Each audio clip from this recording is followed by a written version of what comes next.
ඉතින් කොහොමද ඔයාලට මං අද හදන්නේ බිරියානියක්. මේක ඉතා පහසුවෙනු ලේසියෙනු හදාගන්න පුළුවන් විදිහ බිරියානියක්. මේක මම නිතරම වගේ රෑට කන්න හදන එකක්. මේක ගොඩක් රසයි. මේක මං සාමාන්‍යෙන් මාසට දෙපාරක් තුන්පාරක් වගේ හදල කන ජාතිය බිරියානියක්. මේක ඉක්මට හදන්නත් පුළුවන්. ඉතින් ගොඩක් රසයි මේක මම හැමදාම ගොඩක්ම කරනිසා කියන්නේ මගේ විදියට බිරියානියක් කන්න ආසනත් ඔයාලටත් පුළුවන් මේ රෙසිපිය අත්හදා බලන්න. ඉතින් මේ අපි බලමු කොහොමද මේ බිරියානිය හදන්නේ කියලා, ඒ වගේම කොහොමද ඉක්මනට හදන්නේ කියලා, රහසට හදාගන්නේ කොහොමද කියලා මගේ ක්‍රමයට අපි බලමු. මේකට සාමාන්‍යයෙන් ලොකු දේවල් ගොඩක් අවශ්‍ය වෙන්නේ නැහැ. මේ ඔයාලට ගෙදර තියෙන අමුද්‍රව්‍යවලට අමතරව අවශ්‍ය වෙන්නේ ගොඩක් වෙලාවටම ඔයාට අවශ්‍ය නම් අවශ්‍ය වෙන්නේ මේ ගී පටර් ටිකක් හෝ එහෙම නැත්තම් මේ පොල්තෙල් ස්වල්පයක්. ඊළඟට පොල්තෙල් තමයි මම පාවිච්චි කරන්නේ. මොකද මගේ ගෙදර ගෙනාපු ගී පටර් එක නම් මේ වෙනකොට ඉවර වෙලා. ඉතින් මම පොල්තෙල් පාවිච්චි කරනවා. ඉතින් මුලින්ම මම තෙල් ටික රත් වෙන්න තියලා ඒකට සාමාන්‍ය සයිස් වලට කපාගත්ත අල කෑලි කීපයක්, සාමාන්‍ය මම ගණන් ගත්තේ අල ගෙඩියක වගේ ප්‍රමාණයක්, සාමාන්‍ය සයිස් අල ගෙඩියක ප්‍රමාණයක්. ඒක අරගෙන මේ හොඳට තෙලේ මේ තෙල් වැඩිපුර ටිකක් දාගන්න ඕන. තෙලේ පොඩ්ඩක් බැදෙන්න අරිනවා. ටිකක් මේ ආකාරයට ඔහම රන්වන් පාට වෙන්න වගේ අල කෑල්ල තැම්බෙන ගාන්ට වගේ බැදෙන්න අරිනවා. ඒ බැදුනට පස්සේ සාමාන්‍ය ගානට ඊළඟට මම මේකට ලූණු එක් කරනවා. ලූණු ගෙඩි දෙකක ප්‍රමාණයක් මම මේකට එක් කරගත්තා ලොකු ලූණු වලින්.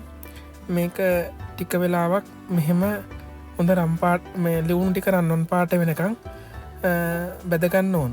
ඉතින් මේ ආකාරයට ලූණු රන්වන් පාට වෙනකන් අපි බැදගමු. ඊළඟට බලමු ඊළඟට මොනවද කරන්න කියලා. ඉතින් ටික වෙලාවක් මේ ආකාරයට බැදීගෙන යද්දි ලූණු මේ ආකාරයට රන්වන් පාට වෙන්න ගන්නවා. රන්වන් පාට වෙගෙන එනකොට මම මේකට හදා ගන්නවා ඉඟුරු සුදුලුණු පේස්ට් එක. ඒකට ඉඟුරු සුදු ලූණු අවමිරිස් කරලත් දෙකක්, ඊට අමතරව තක්කාලි ගෙඩි 3-4ක් සාමාන්‍ය සයිස් එකෙන්. තක්කාලි මේ ලොකු ගෙඩි නම් එකක් ගත්තත් ඇති. මම ගත්තේ පොඩිම තක්කාලි නිසා ඒ වුණා ගෙඩි 3-4ක් මම දැම්මා. ඒක ඔක්කොම එකට කවලම් කරගෙන පේස්ට් එකක් හදාගෙන ඊළඟට මේ බෙදිච්ච ලූණු ටිකට එහෙම දාලා ඊළඟට ඒක හොඳින් අපි කවලම් කරගන්නවා ලූණු ටිකත් එක්ක සුදු ලූණු ටිකත් පේස්ට් එකත් හොඳට බෙදෙන විදියට. මෙහෙම එක දිගට පේස්ට් එක බෙදෙන්න ඇරලා මේ දැන් මේ පාට වෙනස් වීගෙන එනකොට ඊළඟට අපි එකතු කරගන්න ඕන කරපිංච ටික. කරපිංච ටිකත් මේකට එකතු කරගෙන හොඳින් කවලම් කරගන්න ඕන. මේ ආකාරයට මද ගින්දරේ ටිකක් වෙලා හොඳට බැදෙනකන් මේ මිශ්‍රණය හොඳට කවලම් කරගන්න. ඊට පස්සේ ඔයගොල්ලන්ට පුළුවන් අවශ්‍ය අනිකුත් කලමනා ටික එකතු කරගන්න මිශ්‍රණයට. හොඳයි, මම මුලින්ම මේ මිශ්‍රණයට චිකන් ටික එකතු කරගන්නවා. ඊළඟට චිකන් මම සාමාන්‍ය සයිස් කැබලි වලට තමයි කපාගත්තේ. ඉතින් ඔයාලා කැමති නම් ඔයාලා කැමති ඕන සයිස් එකකට කපා ගන්න පුළුවන්. ලොකුම කුට්ටි පිටින් දාන්නත් පුළුවන් කපලා. මේ මම පොඩියට කපලා දැම්මා. හේතුව තමයි මම පොඩියට කපන්න මේ මම ලොකුවට කෑල්ටයක් වෙනම ෆ්‍රයි කරලා ගන්නවා චිකන් ටිකක් මම මේකට වෙනම. ඒක නිසා මම පොඩියට කපලා තමයි මේකට එකතු කරේ චිකන් ටික. ඊළඟට මේකට තව අවශ්‍ය කලමනා ටික අපි එකතු කරගමු. මේකට අපි මේ ගාම දාගමු මිරිස් කරල් ටිකක්. මිරිස් කරල් 3-4ක් මේ පොඩ්ඩක් මම සැරට කනවා. මම සැර කන්න ආස නිසා මම සැර ටිකක් වැඩිපුර දානවා. ඔයාලා කැමති ප්‍රමාණයකට ඔයාලගේ රසපදම අනුව ඔයාලා මිරිස් කරල් මේ ස්වල්පයක් මේකට එකතු කරගන්න. ඊළඟට මම මේකට එකතු කරන්නේ ගම්මිරිස් ඇට ස්වල්පයක්. ගම්මිරිස් ඇට ටිකක් මන් දානවා. මේ ගම්මිරිස් ඇට ටික මේකටම කවලං කරන හොඳට මෙම කවලං කර කර ටිකක් වෙලාවක් මේ මස්ටික හොඳට තැම්බෙන එකක් තියෙන්න්නරනවා.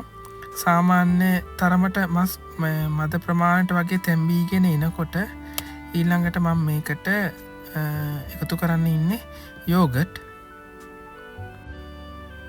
සමාවෙන්න මම මේකට යෝගට් දාන්න කලින් එන්සාල් කරාබනැටි ස්වල්පයක් මේකට එකතු කරගන්නවා. එන්සාල් කරල් 2-3ක් කරාබනැටි 4-5ක් ඒ වගේ ප්‍රමාණයක් එකතු කරනවා. ඊට පස්සේ මම මේකට යෝගට් එක එකතු කරනවා. ඔන්න මම දැන් මේකට යෝගට් එකතු කරනවා. යෝගට් එකතු කරලා යෝගට් ටික මේ ඔහොම තියෙන්න ඇරලා ඊළඟට මම එකතු කරගන්නේ බිරියානි මසාලයක. බිරියානි මසාලයක ඔයාලට ගෙදර හදාගන්නත් පුළුවන්. මම නම් පාවිච්චි කරන්නේ කඩෙන් කියන එක පහසුයි. පහසු නිසා ඒක රස ප්‍රශ්නිකුත් නෑ. හොඳ රසයි. ඒක නිසා මම කඩෙන් කියන බිරියානි මසාලා මිශ්‍රණය මේකට එකතු කරනවා. ඔය ආකාරයට පොඩ්ඩක් යෝගට් ටිකක් තියෙද්දි මම මේකට බිරියානි මසාලක එකතු කරගන්නවා. බිරියානි මසාල එකතු කරනවා. ඒ වගේම මම ඔයාලට කියන්න ඕන මම එකතු කරගත්තේ යෝගට් උනට ඔයගොල්ලන්ට මේකට මීකිරි උනත් එකතු කරගන්න පුළුවන්. ඔයාලට කියන්න ඕන වැදගත්ම එක තමයි මේකට යෝගට් එකතු කරගත්තේ සීනි නැති යෝගට් එක එකතු කරන්න සීරෝ සුගර් එක. මොකද සීනි රස ආවම මේ බිරියානි එක හොඳ රසට එන්නේ නැහැ. ඒක නිසා ඕගොල්ලෝ මේකට මේ මීකිරි හරි මේ සීනි රහිත යෝගට් යොදා ගන්නවා නම් වඩා හොඳයි. මේ ආකාරයට මම ආපහු හොඳට කවලම් කරනවා.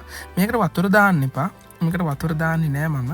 මේකට වතුර දාන්න නැතුව මේ විදියට හොඳට කවලම් කරලා මේකේ චිකන් වල තියෙන වතුරයි යෝගට් එකේ තියෙන වතුර ගතිය එකතු වෙලා මේක හොඳට තැම්බෙනවා.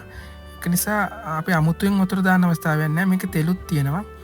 මම දැන් මේකට කහකුඩු ස්වල්පයක් එකතු කරගත්තා. කහකුඩු ස්වල්ප එකතු කරගත්තේ නම් ලස්සන පාටක් එන්න. මේ මම ආසයි පොඩක් තද පාටට තියෙනකොට ඒකේ අමුතුම ලුක් එකක් තියෙනවා. ඒක නිසා මේ අපි මේකට කහකුඩු එකතු කරගත්තා. ඊළඟට කලින් ඔය ගත්ත බත් ටික මම මේ චිකන් ටික උඩින් මේ විදියට අතුර ගත්තා. ඊළඟට මම මේ පේන විදියට ඇලුමිනියම් ෆොයිල් වලින් මේ ඒ බත් එක සම්පූර්ණයෙන් වහගත්තා. වහලා පියනකින් වහනවා. මේ මම කලින් ඔයාගත්ත බත් ටික මේ කුඩින් අතුරුවා. මම වට කියන්න බැන්නා මම කලින් ඔයාගත්ත බත් එක සාමාන්‍ය ඔයාලා කැමති විදියකට ඔයාගන්න පුළුවන්. ඔයාලට බත් එක සාමාන්‍ය විදියට වතුර තියලා බත් එක කලින් හදාගත්ත. විශේෂ දේවල් ඇඩ් කරන්න දෙයක් නැහැ. මම විශේෂයෙන් කියලා ඇඩ් කරේ බත් එකට ස්ටානිස් 2-3ක් සහ මේ ලුණු ස්වල්පයක්. ඒට අමතරව කුරුඳු කොත්තක් ඊළඟට රම්පේ කරපිංච ස්වල්පයක්. එච්චරයි මම බත් එක උයා ගනිද්දී එකතු කරේ. ඊට අමතරව මම කිසිම දෙයක් බත් එකට ඇඩ් කරේ නෑ. බත් එක මේ උයාගත්තට පස්සේ බත් එක නිවෙන්න ඇරලා බත් එක මම අර මේ සාමාන්‍යයෙන් තැම්බිච්ච චිකන් ටික උඩට අතුරලා මේ විනාඩි 10ක් විතර මදගින්දරේ මෙන්න මේ විදිහට ආවරණය කරලා පියනකනුත් අහලා මේ ගොඩාක් මඩු ගින්දරේ තමයි පොඩක් රත් වෙන්න අරින්නේ. පොඩක් රත් වෙන්න ඇරලා අපි බලමු ඊළඟට මොකද වෙලා තියෙන්නේ කියලා. විනාඩි 10කට විතර පස්සේ මම මේ පියන අයින් කරලා ඇලුමිනියම් ෆොයිල් එක ගලවනවා. එතකොට ඔයගොල්ලන්ට බලා ගන්න පුළුවන්. එතකොට සාමාන්‍යයෙන් උමාලේ වගේ තැම්බිලා තියෙනවා බත් ටික. ඊළඟට අපි මේ යට තියෙන චිකන් ටිකට මේ ආකාරයට බත් ටික කවලම් කරගන්නවා. බත් ටික මෙහෙම හොඳට කවලම් කරගන්න ඕන. ටිකෙන් ටික මේ ආකාරයට කවලම් කරගන්න. දිගට කවලම් කරද්දී බත් ටික පොඩි වෙන්නේ නැති වෙන්න සාමාන්‍යයෙන් ඔය මම කරන ආකාරයට කවලම් කරගන්න. නැත්තම් බත් ඇට සාමාන්‍යයෙන් වල වෙන හාලානු බත් ඇට කැඩෙන්නත් පුළුවන්. ඒක නිසා මේ හාල් ටික බත් ටික හොඳට කවලම් කරගන්න. මම නම් පාවිච්චි කරන්නේ සාමාන්‍ය සම්බා. මේ ඔයාලට මේකට කීරි සම්බා බාස්මති ඕනම හාලා පාවිච්චි කරන්න පුළුවන්. මම මේ කියලා දෙන්නේ බිරියානි හදන හරිම ක්‍රමය නෙවෙයි. මම මේ කියලා දෙන රසම විදියට පහසුම ක්‍රමයක්. ඒක නිසා මේ විදියට හදලා බලන්න ඕගොල්ලෝ. මේ විදියට අනිවාර්යෙන් හදලා කාලා බලන්න. ඔයගොල්ලෝ අනිවාර්යයෙන් මේක පහසු නිසා මේ ඉක්මනුත් නිසා ඔයාලා ගොඩක් ආස වෙයි මේකට. මේ ආකාරයට ගොඩක් ටිකක් වෙලා මේක මෙහෙම හොඳට මේ කවලම් කරනවා. හොඳට කවලම් කරලා හොඳට කවලම් වෙනකන් බත් ඇටවල සම්පූර්ණයෙන්ම අර චිකන් මිශ්‍රණය මසාලා මිශ්‍රණය ගෑවෙනකන් කවලම් කරනවා මම. ඒ විදිහට තමයි මේකේ හැම බත් ඇටයකටම මේ හොඳට රස දැනෙන්නේ බිරියානි මසාලේකේ. ඊළඟට මම අවශ්‍ය ප්‍රමාණයට ලුණු බලලා මේ වෙලාවේදී මම තවත් ලුණු ටිකක් එකතු කරගන්නවා. එතකොට ඔයාලගේ රසපද මානුව ලුණු ටිකක් එකතු කරගන්න. මේ ආකාරයට ලුණුත් එකතු කරලා ආයෙත් පාරක් හොඳට කවලම් කරගන්නවා.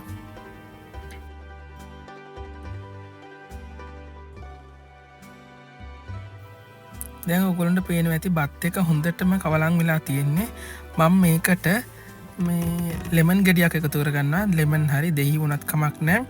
මම හාල් ග්‍රෑම් 500ක් මේකට යොදාගත්ත නිසා මම ලෙමන් ගෙඩි භාගයක් වගේ තමයි යොදාගන්නේ. සාමාන්‍ය හාල් කිලෝ එකක් දාන්න සම්පූර්ණ ලෙමන් ගෙඩියක්ම මම යොදා ගන්නවා. ඊළඟට මේක හොඳට ඇඹුල් ටිකක් දාලා නැවත වතාවක් මම මේක හොඳින් කවලම් කරගන්නවා. දෙහි ඇඹුල් සමග බත් ටික හොඳට කවලම් වෙන්න ඕන. හොඳට කවලම් වුණාට පස්සේ මම නැවත වතාවක් අර කලින් වහලා තිබිච්ච ඇලුමිනියම් ෆොයිල් දෙක අරගෙන නැවත වතාවක් ඇලුමිනියම් ෆොයිල් එකෙන් මේ බත් එක වහනවා. බත් එක වහලා ආයෙත් වතාවක් විනාඩි 10ක් විතර මේක මම මද රස්නෙන් මේ තියන්න. ඒ කියන්නේ ගොඩාක්ම අඩු ගින්දරේ මද රස්නෙන් විනාඩි 10ක් විතර නැවත වතාවක් තියන්න අරින්න ඕන. ඊට පස්සේ ඔයාලට පුළුවන් මේ අතරදී ඔයාලා බිරියානි කන්න ඕන බිත්තරයක් තඹ ගන්න, එනත රයිත් එකක් හදා ගන්න. මම නම් මේ රයිත් එකක් හැදුවා කලින්. ඒක සාමාන්‍ය විදිහට මම යෝගට් වලින්ම හැදුවේ. ඊළඟට මම මේ චිකන් එකක් එයා ෆ්‍රයි කරගත්තා. මේකට ගොඩක් මැච් වෙනවා. ඒ කෑම දෙක වෙන දේවල් හදන්න යන්නේ නෑ. මම නම් මේ දෙක හොඳට මැච් වෙනවා. මෙහෙම වහලා තියලා විනාඩි 10කට විතර පස්සේ අපි අරලා බලමු මොකද්ද වෙන්නේ කියලා. විනාඩි 10කට විතර පස්සේ මද රස්නෙන් තැම්බුණාට පස්සේ ඔයාලට දකින්න පුළුවන් මෙන්න මේ ආකාරයට. ඉතින් නැවත වතාවක් මම සුපුරුදු විදියට මේක කවලම් කරගන්නවා. මේක හොඳට නැවත වතාවක් හොඳට කවලම් කරලා සාමාන්‍ය මේ රස්නෙකට නිවුනම මද රස්නෙන් අපිට මේක ආහාරයට ගන්න පුළුවන්. අපි බලමු මේක කොහොමද ආහාරයට ගත්තම තියෙන්නේ කියලා. තව දෙයක් ඔයාලට කියන්න තියෙනවා. බත් ඇට එකට එකක් වෙන්න ඇලෙන්නේ නැති වෙන්න හොඳට වෙන් වෙලා තියෙනවා නම් මේක හොඳට ඔයාලට සෙට් වෙලා තියෙනවා බිරියානි එක. මේ මම බෙදාගත්ත බත් පිඟාන මට කෑමට මෙන්න මේ ආකාරයට තමයි තියෙන්නේ. ඉතින් ඔයාලත් මේ විදියට බිරියානියක් හදලා කාලා බලන්න. මේක ගොඩක් රසයි. ඔයාලා ගොඩක් ආස හිතේ මේකට. ඉතින් කාලා බලලා කමෙන්ට් එකකුත් යටින් දාන්න.